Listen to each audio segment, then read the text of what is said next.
네, 이번엔 윤 대통령이 수감돼 있는 서울구치소로 가보겠습니다. 이희령 기자가 가 있습니다. 자, 지금 윤 대통령은 구치소에 머물고 있는 거죠? 네, 그렇습니다. 윤석열 대통령은 어제 저녁 8시쯤 영장 심사를 마치고 이곳 서울구치소로 돌아왔습니다. 윤 대통령은 본인의 구속영장 발부 소식을 구치소 안에서 듣게 됐습니다.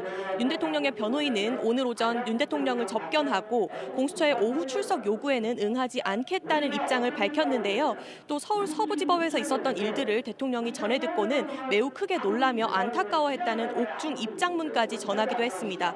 윤 대통령이 구치소에서 앞으로 어떻게 생활할지는 김민관 기자의 리포트로 보시겠습니다. 구속영장이 발부되면서 윤석열 대통령은 미결 수용자 신분이 됐습니다. 입는 옷부터 머무는 장소까지 많은 것이 달라집니다. 윤 대통령은 체포 당시 입었고 그동안 입고 지내던 정장을 벗고 카키색 수의를 입게 될 것으로 보입니다. 수의에는 수용번호도 부착됩니다. 그리고 이 수의를 입은 상태로 이른바 머그샷을 찍어야 합니다. 윤 대통령의 생활 공간과 방식도 바뀌게 됩니다. 지난 15일 체포 이후 윤 대통령은 서울구치소 내 구인 피의자 대기실에 머물러 왔습니다. 피의자 대기실 면적은 약 6평 남짓으로 알려졌습니다. 그러나 구속영장이 발부되면서 이제는 수용동 안에 있는 미결수 독방에서 생활해야 합니다. 독방 크기는 약 3평 남짓. 이곳에서 오전 6시에 일어나고 오후 8시에 취침해야 합니다. 끼니당 약 1,600원짜리 식사가 제공되는데 오늘 아침에는 만둣국이, 점심에는 감자국이 제공되는 것으로 공지됐습니다.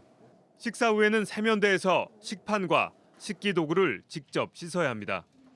JTBC 김민관입니다.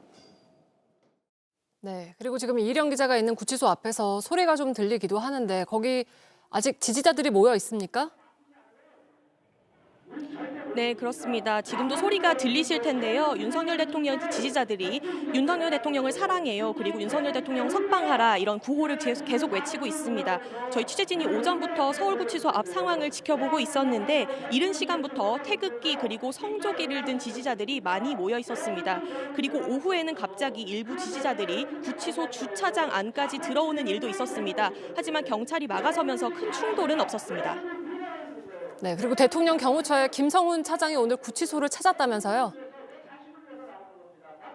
네, 맞습니다. 김성훈 경호처 차장은 경찰이 신청한 구속영장이 기각되면서 석방됐는데요. 그리고 곧바로 경호 업무를 하러 이곳 구치소를 찾아왔습니다. 그리고 김 차장은 앞으로 구치소에 머물면서 대통령을 경호하겠다고 밝혔는데요.